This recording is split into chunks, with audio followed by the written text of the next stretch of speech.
ಶ್ರೀನಿವಾಸ ಗೌಡರನ್ನ ಕರೆಸಿ ಪರಿಣತರಿಂದ ತರಬೇತಿ ಕೊಡಿಸಲಾಗುವುದು ಎಂದು ಕ್ರೀಡಾ ಸಚಿವ ಕಿರಣ್ ರಿಜಿಜು ಅವರು ಟ್ವೀಟ್ ಮೂಲಕ ತಿಳಿಸಿದ್ದಾರೆ. ಈ ಬಗ್ಗೆ ಮಹೀಂದ್ರ ಗ್ರೂಪ್ ಅಧ್ಯಕ್ಷ ಆನಂದ್ ಮಹೀಂದ್ರ ಅವರು ಒಮ್ಮೆ ಈ ವ್ಯಕ್ತಿಯ ಮೈಕಟ್ಟನ್ನು ಗಮನಿಸಿ ಈತ ಅಸಾಧಾರಣ ಸಾಹಸ ಮಾಡಲು ಸಮರ್ಥನಾಗಿದ್ದಾನೆ. ಈತನಿಗೆ ಕೇಂದ್ರ ಕ್ರೀಡಾ ಸಚಿವರಾದ ಕಿರಣ್ ರಿಜಿಜು 100 ಮೀಟರ್ ಓಟಗಾರನಾಗಲು ಸಮರ್ಥ ತರಬೇತಿಯನ್ನು ನೀಡಲು ಅನುಕೂಲ ಕಲ್ಪಿಸಬೇಕು ಅಥವಾ ಒಲಿಂಪಿಕ್ನಲ್ಲಿ ಕಂಬಳವನ್ನ ಸೇರಿಸಬೇಕು. ಏನೇ ಆಗಲಿ ಶ್ರೀನಿವಾಸ ಗೌಡ ಅವರಿಗೆ ಚಿನ್ನದ ಪದಕ ಸಿಗಬೇಕು ಎಂದು ಟ್ವೀಟ್ ಮಾಡಿದ್ದಾರೆ.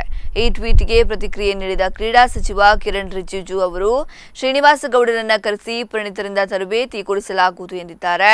ಜಗತ್ತಿನ ಅತಿ ವೇಗದ ಓಟಗಾರ ಹುಸೈನ್ ಬೋಲ್ಟ್ ದಾಖಲೆಯನ್ನ ಹಿಂದಿಕ್ಕಿ ಕರ್ನಾಟಕದ ಕರಾವಳಿಯ ಕಂಬಳ ಕೋಣಗಳ ಓಟಗಾರ ಶ್ರೀನಿವಾಸ ಹೊಸ ದಾಖಲೆ ಬರೆದಿದ್ದಾರೆ.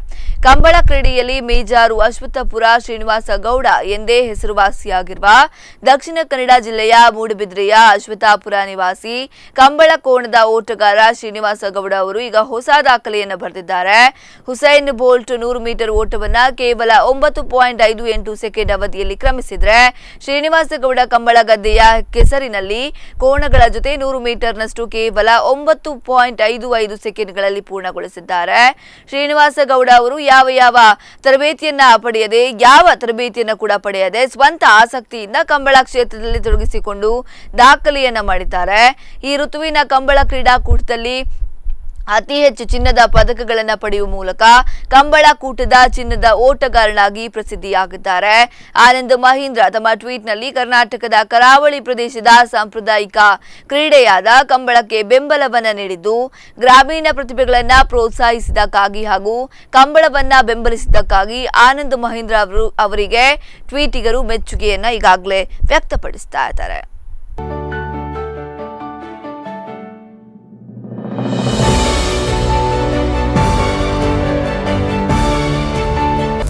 ನಾನು 7 ವರ್ಷದಿಂದ ಕಂಬಳ ಕ್ರೀಡೆಯಲ್ಲಿ ಭಾಗವಹಿಸ್ತಿದ್ದೇನೆ.